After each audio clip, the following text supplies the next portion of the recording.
Chapter 12. Secret Entrance. George and Bess studied the paragraph to which Nancy had pointed.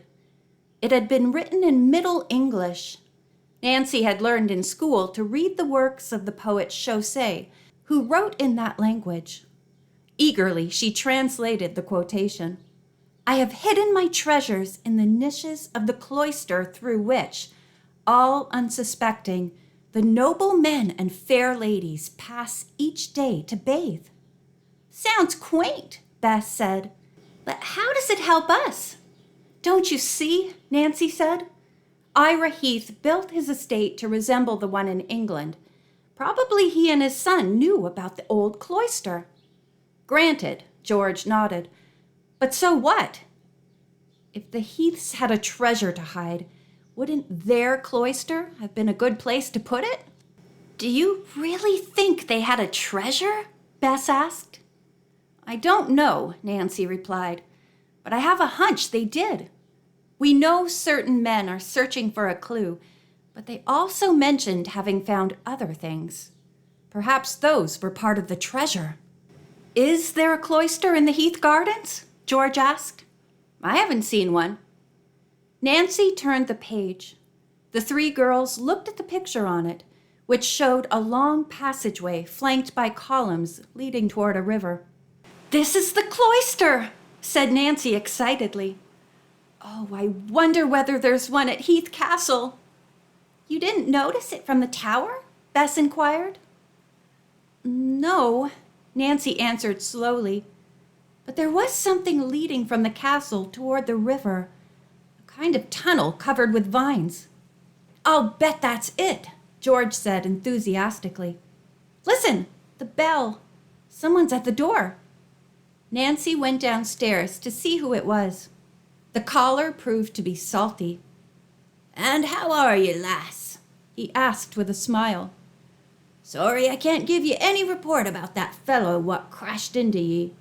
I've been looking high and low for his boat, but I ain't seen any part of her." "Thank you. You've been very helpful," Nancy said, then added, "Salty, I'm thinking of going to the Heath Gardens by boat. Have you ever noticed a sort of tunnel there leading from the beach?"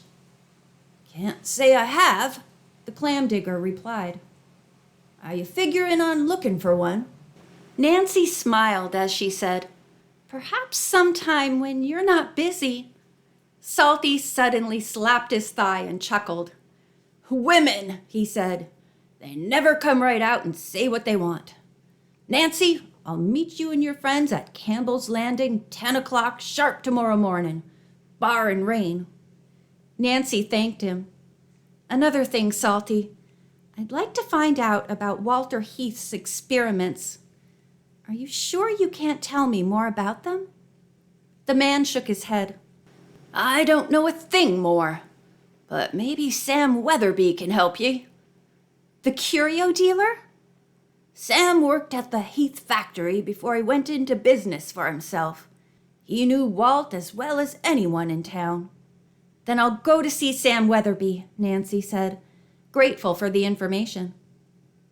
Soon after Salty had gone down the street, Bess and George left for home, promising to be on hand the next morning. Nancy drove to Sam Weatherby's shop. "Haven't seen you in a while," he greeted her cheerfully. "Did you bring that pearl and the shell I offered to buy?" Nancy told him the pearl had been stolen. "That's too bad," the man said sympathetically. "Well, maybe you'll find a bigger one." "I hope so," Nancy said with a smile. "But right now, I'm more interested in Walter Heath's experiments." She told about the pile of crushed and broken whelk shells she had found at the pond. "The colors were so beautiful. I've been wondering if he was trying to make dye from them." "You guessed right," Mr. Weatherby said, eyeing her intently. "So far as I know, Walt had no luck, but he kept working at it. And once he said to me, 'Sam, even if I don't succeed in making a fortune in dye, there's another treasure on my estate.' Then he winked and said, 'It's right in plain sight, too.'" What did he mean by that? Nancy asked. The dealer shrugged. Who knows? Walt was like that, full of riddles and secrets. In one way, his experimental work brought him luck. How? He found a big pearl. At least that's what he told me. Said he was going to present it to a young lady friend of his, a dancer. Nancy blinked in astonishment at the revelation. Had he really given the pearl to Juliana? Or was it hidden in one of the cloister walls? And was that what someone was looking for? Nancy thanked the curio dealer for his information and turned to leave. An object in the showcase caught her eye. Lying in a velvet-lined case was the antique charm from a man's watch chain that Daniel Hector had sold to Mr. Weatherby. Handsome, isn't it? The jeweler remarked, taking the charm from its case. An old English family design. A genuine heirloom. Nancy admired the piece of jewelry. Mr. Weatherby also showed her a pair of earrings, a bracelet, and a brooch, all bearing the same design. Daniel Hector sold me this entire set, Mr. Weatherby revealed. That lawyer is a hard customer, though. He argues for the last penny. Did he inherit these from English ancestors? Nancy asked.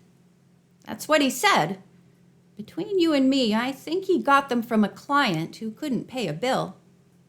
Nancy wondered if Hector had received the charm and the other pieces of jewelry honestly, but kept quiet. When Nancy reached home, she learned that during her absence, a call had come from Hopewell. Either she or her father was to get in touch with the man who had phoned. He was a detective, Hannah Gruen told her, and he wouldn't give me a message. Nancy called headquarters at Hopewell. The plainclothesman was out at the time, but had left his report for her. The stranger he had shadowed the night before had driven to River Heights. From there, he had gone to the abandoned Heath factory to meet another man. If only I knew who that person was, Nancy exclaimed. I have a description of him, said the police sergeant, and read it. Nancy was almost certain he was the same man who had damaged her motorboat. She thanked the officer, then hung up. The young detective mulled over what she had just heard. Obviously, the intruders at Heath Castle knew she was working on the case and had sent someone to shadow her. Would they stop there? Or was she in danger? Her father was out of town on business, so she could not discuss the matter with him. Finally, she went to bed. The next morning, Nancy put the key to the front door of Heath Castle in a pocket of her slacks, then hastened to Campbell's Landing. She was the first to arrive and arranged to rent a motorboat. She was just getting it ready when George and Bess arrived. Finally, Salty showed up in his rowboat, which he fastened securely to the larger craft, then jumped in with the girls. All set, he announced. Cast off. The girls enjoyed the ride upstream, not only because it was beautiful on the river, but because the clam digger entertained them with songs and stories of the sea. Soon the girls saw the high turrets of Heath Castle in the distance. Nancy recalled the man she had seen signaling from one of them with a flashlight. His helper was probably waiting on the water, she thought. The shoreline was matted thickly with bushes, and only a narrow beach was visible. Above it stood a high, weather-stained wall, the river barrier of Heath Castle. Let's anchor the motorboat in the river and take the little one ashore, Salty suggested. They untied the rowboat and climbed aboard. With powerful strokes, the sailor sent it surging through the water. Presently, it grounded on the shore, and they stepped out. The girls left Salty, who wanted to look for clams along the beach. The young sleuths turned their attention to the high wall, which marked the rear boundary of the Heath estate. Only the treetops above the gardens were visible. Directly in front of the wall grew tall briar bushes. Nancy and her friends walked along the beach. "That boy who stole your clothes seemed to appear out of nowhere," Nancy said.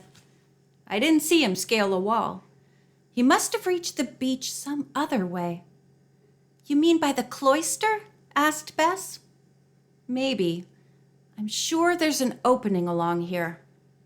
Pushing ahead, she began to examine the base. Finally, parting some briar bushes, she saw several large stones which apparently never had been cemented into the wall. She pushed against the center one. It moved easily. "Girls, this may be an entrance!" Nancy cried out. End of chapter 12.